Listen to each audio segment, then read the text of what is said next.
Alright, so this will be the more long form video example just to show you guys a little bit about the Park Companion app, what all it can do, what are the features that we have related to that. So starting out, this will be a little bit longer video, but I want to walk you through in a little bit more detail. But we'll start out, the Park Companion is just a secondary app within the Disney Streams Multiview. So if you have the Disney Streams Multiview, you actually already have the Park Companion app built in. So you can actually come in and actually look at that when you're on the Multiview by just going to the beta. So let me actually go over to the Multiview.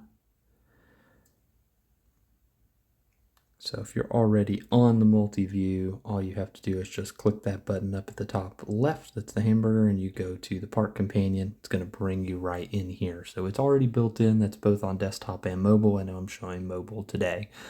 So we'll start off with just the basic view, which is the cards view.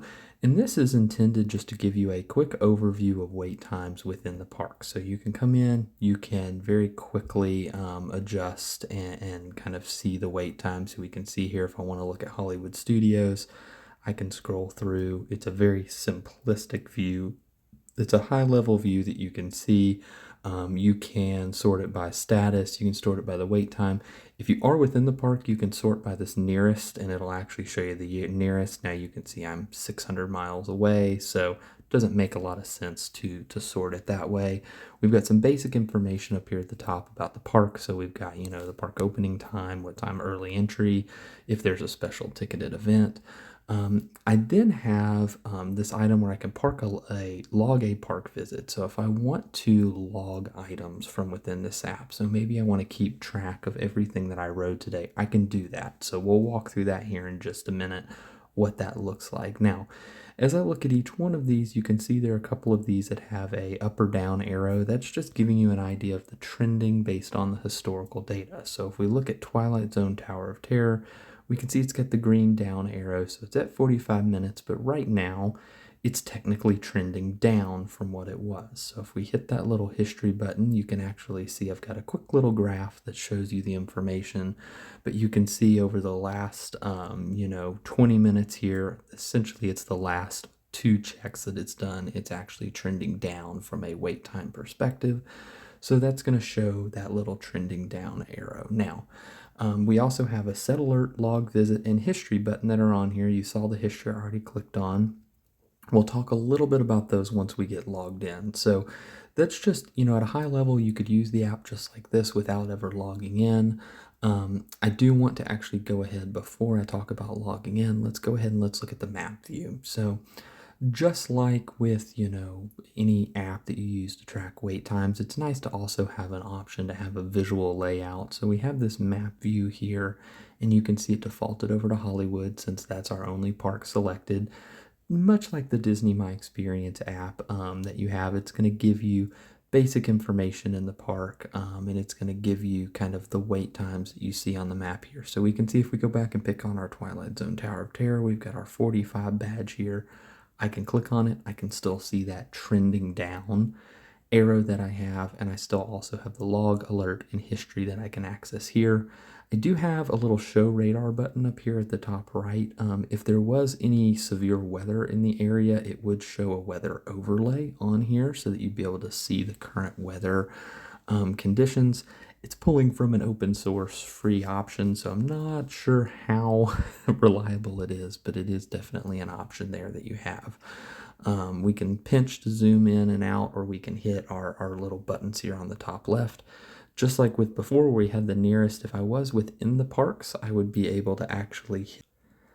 All right, so picking up where we are, we were still over here at Hollywood, so we've got this information. So now the next thing that we're going to do is we're actually going to go ahead and log in. Now I could go ahead and click on one of these and I could hit log to try to log it. It's going to tell me I need to log in. You can see that here. I'm going to go ahead and go back. Same thing with if I came in here and I tried to set an alert, it's going to tell me I need to log in.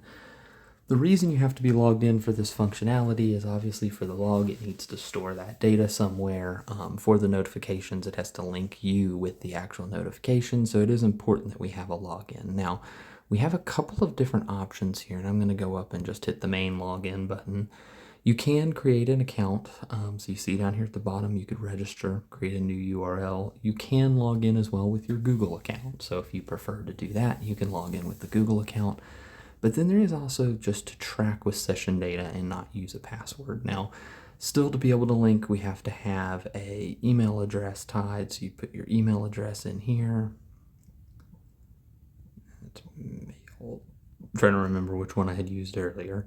And it's going to log us in then with that session data. So now we are actually logged in just like we would be with a username and password or a Google login. It's completely up to you if you wanted how you want to log in.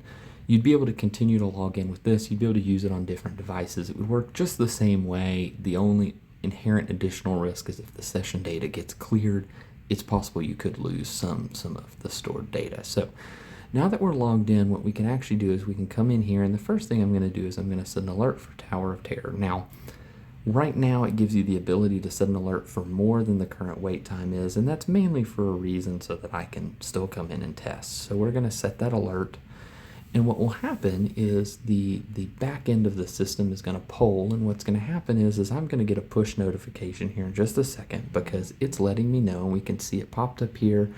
It also is in my notification center. You guys won't be able to see that, but it did actually send a push notification. And we can actually see here, and it's a little bit off the screen, so it's one of the things I've got to work on here. But we've got the Twilight Tower, the Twilight Zone Tower of Terror is now 45 minutes. So that's a quick way to be able to actually track times within the park because you can do multiple rides. So if maybe you wanted to ride Mickey and Minnie's, but you definitely don't want to wait 35 minutes, you can set an alert for 20 minutes and you can set that. Now you can also set down status. So if I want to get a notification when it goes down, I can set that in there as well. I also have, if a ride is currently down, you can set a notification for when it comes back up. So that's just specifically some additional options that you have. So now that I have this alert, if I click back in here, I can see it notify when it's 20 minutes or less. So at the point that Mickey and Minnie's is detected to be less than 20 minutes, I'll get a push notification on my phone and it will let me know that. I don't have to have the app open.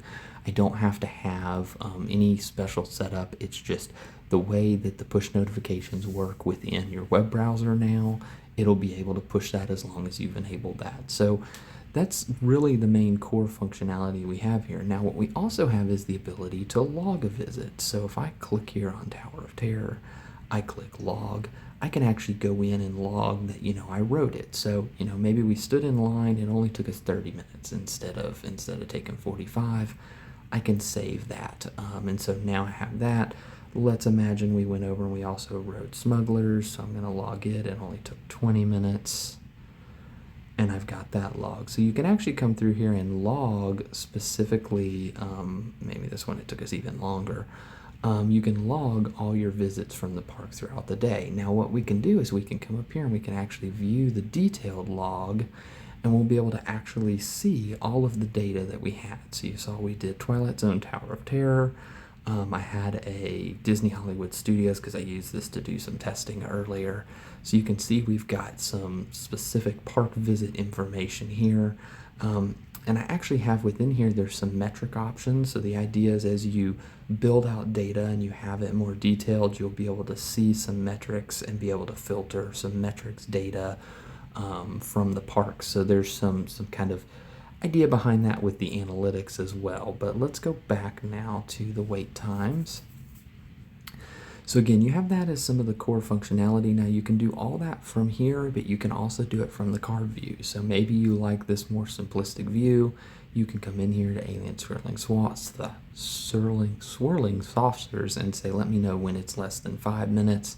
So I can set multiple alerts as well. So, if I want to set an alert for this one to it's under 70, so I'm going to get those push notifications as I essentially go throughout my day, and they're going to show up in my notification center to let me know.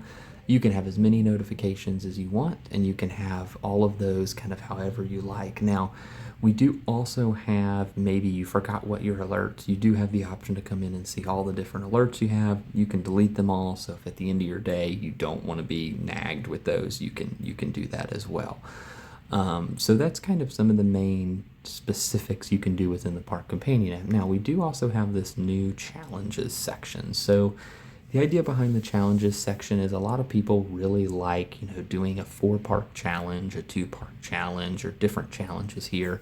We'll be adding to this long term to add in some additional challenges, but initially for right now, I'm focusing on, a 2-park, 3-park, and 4-park challenge. Now for this test, what I'm going to do is I'm going to do the 4-park challenge.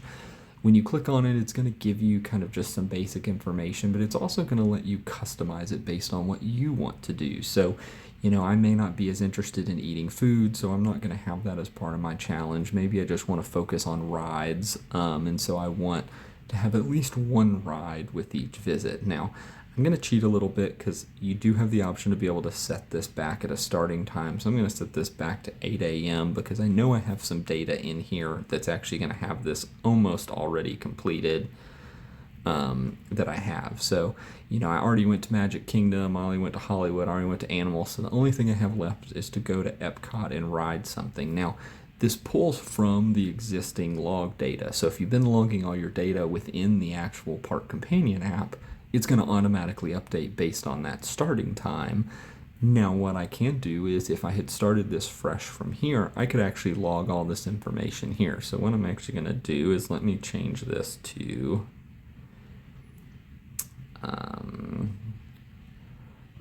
let's see what time it is. We're going to set it to a little bit closer times. You can see, I started it at 3:32 p.m., which is 1 minute ago. So now it's not detecting that I've done any of these. So we're going to change this just to straight visit. Well, we'll do a ride on here. It'll take a little bit longer. That's okay. So we're going to say, we started out at Magic Kingdom. I'm not going to even show the park visit. I'm just going to go straight to the ride, and I'm going to say the first thing that we did there was we did Dumbo. It only took us 20 minutes, and I'm going to save. Now, it's automatically going to know, since we did Dumbo, we also visited the park. That's kind of, you have to do that. You can do that separately, so if I go Epcot, I could say, I went to Epcot, and we spent a couple hours at Epcot. You can see it shows our visit is complete, but our ride is not yet complete. So let me go ahead and say, we did Mission Space. Oh, I hate Mission Space, but we'll say we did Mission Space. You don't have to put any of that data in if you don't want. So we did that. Let's go ahead and do a ride at Hollywood. Now, this is impossible because of the timing behind this, but let's go ahead and let's do a ride for Dinosaur. We did it on the last day. Oh, I didn't wait that, but okay. So now that our challenge is done, we have everything completed. You can see our progress bar here shows 100%. We can hit finish, and that's going to award us our medal. And it's now going to push that to the log. So you can actually see now, and if I come in here and click, we can actually see what we did. So there's a history of exactly the timing behind everything and what was done during that time. So you can see, I completed it earlier as a test, same thing. It's going to show everything that we did throughout the day. So it lets you be able to track that challenge and actually see your progress all in one place. And then you can still go back and view, how you completed it as well. Just like before, if you look at the, if we did this through the WaitTimes, it would update there as well. You can do, park visits from here. If we did logging the visits from here, that would translate back to the challenges side of the app. So it gives you some flexibility behind if you know what you need to do. You could just continue to log your fun from the Park Companion and just come back and check the challenges for your active challenge to see what you had. So quick example here, if we were doing a 2-park challenge, I don't know why that, oh, yeah, you only have to complete 2, but it's going to show all 4. But so we want to do a 2-park challenge here.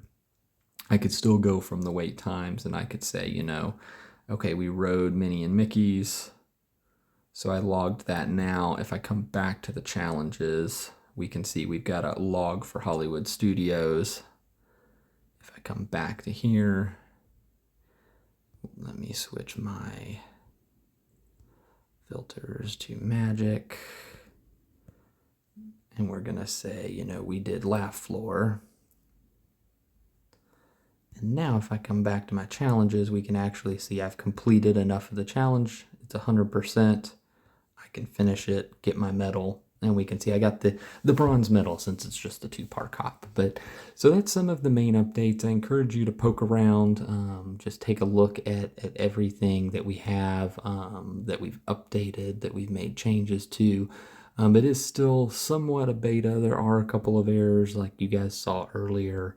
The notification there in the little notification bell is a little bit off center. Oh, looks like we got another Rock and Roller Coaster went down to 70 minutes, so I got that while we were playing around. So again, there's a couple of things still working on, but that gives you kind of a high level of where we are as of today.